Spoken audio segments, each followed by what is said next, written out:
All right, it's time for a little update on the daily driver street cruiser here. A 64 Impala we've been working on. Hopefully we'll have this thing going pretty soon so we can drive this thing back and forth to lunch and stuff. Got my steel rally skinnies on the front. A rally 15 by 10s with some 275s on there. Car's gonna be pretty basic, but pretty cool. Let's see, it's got power steering. This is actually a Global West power steering upgrade that supposedly makes this thing drive a lot better than factory. Got some tubular A-arms with they're actually air coilover shocks on here. So they got airbags on them. This car is gonna be bagged. As you can see, it maintains the original worst chassis design GM ever created, which is this crazy X-frame that really does not work good, but we're gonna work with it. I think I can make it work. Did some upgrades back here. It's got a pretty basic 4 to 9 inch in it. Got some Global West lower control arms that we did some heavily modifying on so that we could actually put air coilovers on the back of it too. That's the sensors for the air ride. Got some strange brakes on there. Yeah, it's hard to see it, but it's got Global West upper control arms. Got some of their heavy duty bracing to make it, I guess, as good as it can be for what it is. So rear suspension's kind of similar to a Mustang. It's a 4-bar type setup.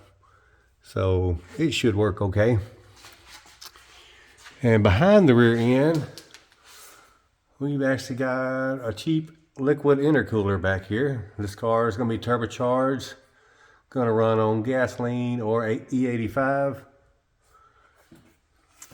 There's where the crazy turbo is going to be. Got a comp 98mm turbo, same one that I used to run on my Hemi, except I had 2 of them on the Hemi. So it can be mounted any direction, so we're going to vertically mount it with exhaust under here. And the compressor is going to be in the trunk area. Look at that, rear mounted turbo.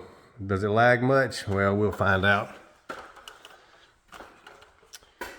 Got a big 15-gallon fuel cell.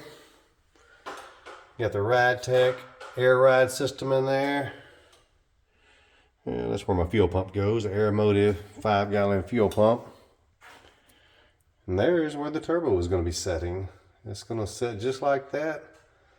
I'll have a nice breather on it, so it'll be all protected. So the compressor will actually go through the car right there into where the intercooler is. But even with all this junk in the trunk, it's still got enough room for probably at least 5 dead bodies, so the room is still there. Took probably a small body under there. But that's it. It's going to be pretty cool. I just need to get the motor put together. It's just going to have a pretty basic small block Chevy in it. Of course, don't let that fool you. You know, I don't have anything that's slow, so it should still be pretty fast for a probably mid 4,000 pound car. I know we weighed it at one time and I can't remember what it was, but it was over 4,000 pounds, and that was before we put a lot of stuff in it. We did have a motor sitting in it at the time.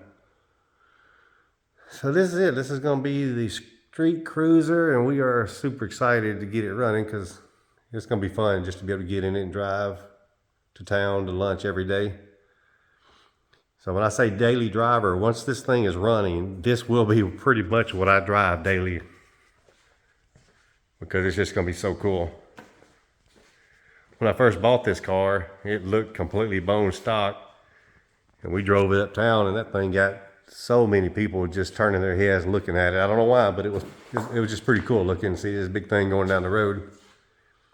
But it's going to be on a different level now. So hopefully for too much longer, we'll get some pictures with the power plant in it and maybe be driving it before the year's up.